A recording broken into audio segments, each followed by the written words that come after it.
En me promenant dans les allées d'une convention, une question m'est venue à l'esprit. Est-ce que la culture geek ne se limite plus qu'à la consommation de produits dérivés?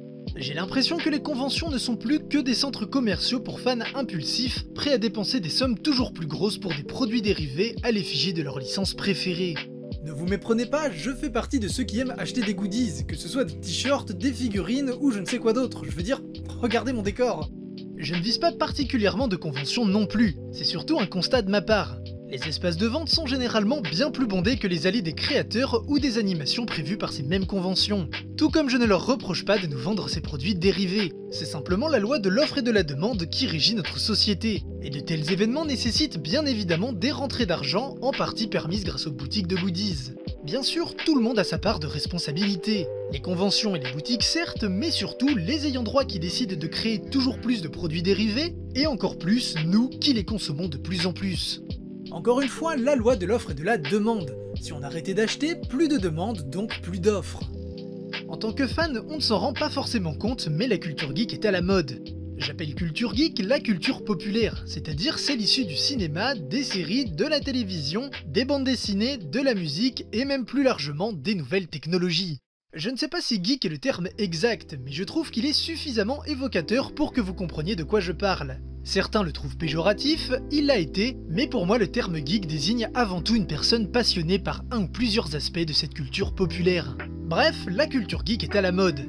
J'en ai pris conscience que très récemment, mais si on regarde, les adaptations de comics dominent le cinéma comme jamais il n'a été dominé, les meilleures séries sont généralement des adaptations de comics ou de romans de fantasy, les mangas sont absolument partout, la multiplication des services de vidéo à la demande démocratise la consommation massive de contenu audiovisuel, et les nouvelles technologies sont omniprésentes dans notre quotidien, à tel point que certains enfants savent presque mieux s'en servir que nous avant même de savoir parler. Bon ok, pour ce dernier point j'exagère peut-être un petit peu. Sachant que tout cela est pour l'instant très récent, il est encore difficile de savoir ce qui sera simplement éphémère et ce qui perdurera. Par exemple, je pense que le genre super-héroïque au cinéma finira par s'essouffler, alors que les services de vidéo à la demande et les nouvelles technologies telles que les smartphones et les tablettes ont de grandes chances de s'intégrer à notre quotidien définitivement. Quoi qu'il en soit, aujourd'hui tout le monde sait qui sont les Avengers, qui est Batman, ou même qui est Ant-Man. Le MCU n'a pas explosé le box-office qu'avec les fans de comics. En France, une BD franco-belge, un comics ou un manga tiré à 100 000 exemplaires est déjà un exploit. Cela veut donc dire que le grand public, les néophytes, des personnes pas spécialement voire pas du tout familiarisées à l'univers des super-héros, ont grandement contribué à ce succès en s'y intéressant. À partir du moment où le grand public s'intéresse à quelque chose jusque-là adressé à un public de niche, on peut dire que cette chose se démocratise. D'un côté, cela donne l'impression aux fans d'être dépossédés de ce qu'ils aiment, mais d'un autre côté, cela permet à cette chose de recevoir une certaine forme de légitimité, puisque l'opinion publique va la reconnaître. J'ai grandi dans une petite ville où dans mon collège il était honteux de lire des mangas et de regarder des animés, à tel point qu'en parler pouvait déclencher des moqueries assez violentes. Ne sortez pas les violons, mon but n'est pas de m'apitoyer, je pense que des collégiens ont subi et subissent encore des discriminations bien plus violentes sur des sujets beaucoup plus sensibles.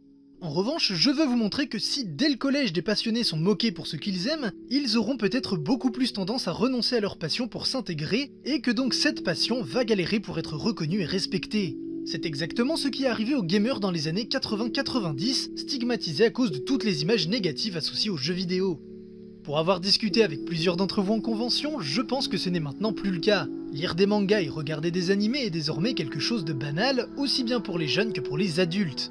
Pour vous dire à quel point la situation a rapidement changé, j'étais au collège il n'y a même pas 10 ans. Et c'est une très bonne chose, les mangas et les animés ne sont pas des sous-cultures. De nombreux fans et professionnels n'ont cessé de le prouver au cours des 10 dernières décennies.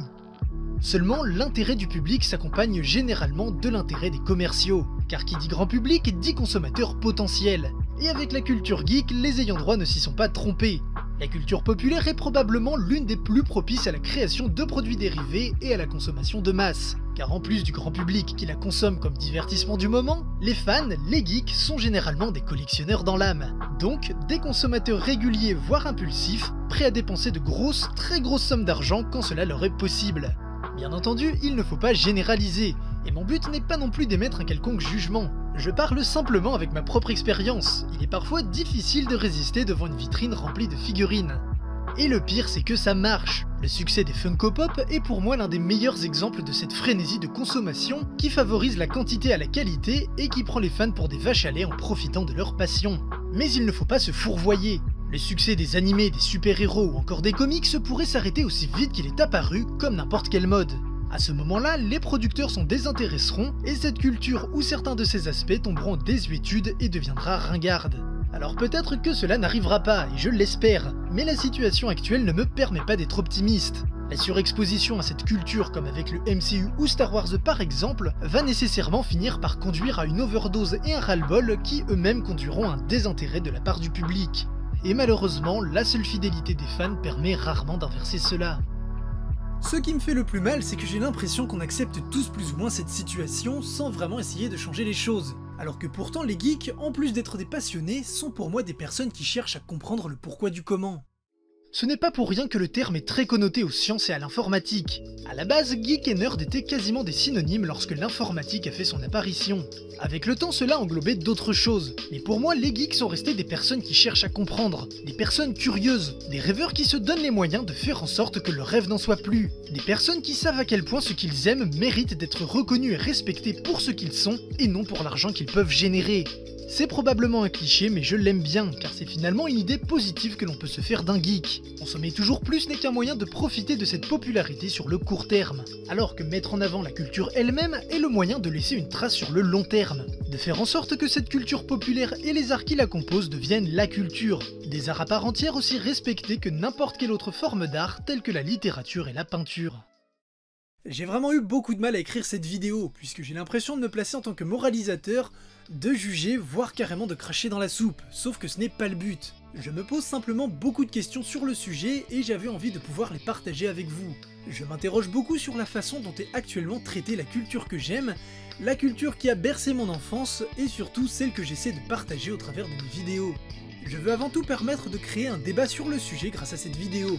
Et si vous êtes enthousiaste à cette idée, on pourrait pourquoi pas faire ça en live. Pour avoir commencé à aborder le sujet dans certains lives, je sais que beaucoup d'entre vous ont des avis pertinents sur le sujet. Je pense donc que ça pourrait être très intéressant d'en débattre. Je vous laisse à présent me donner votre avis en commentaire, que ce soit sur le sujet ou sur l'idée du live. Nous, on se retrouve très bientôt pour de prochaines vidéos. Salut à tous!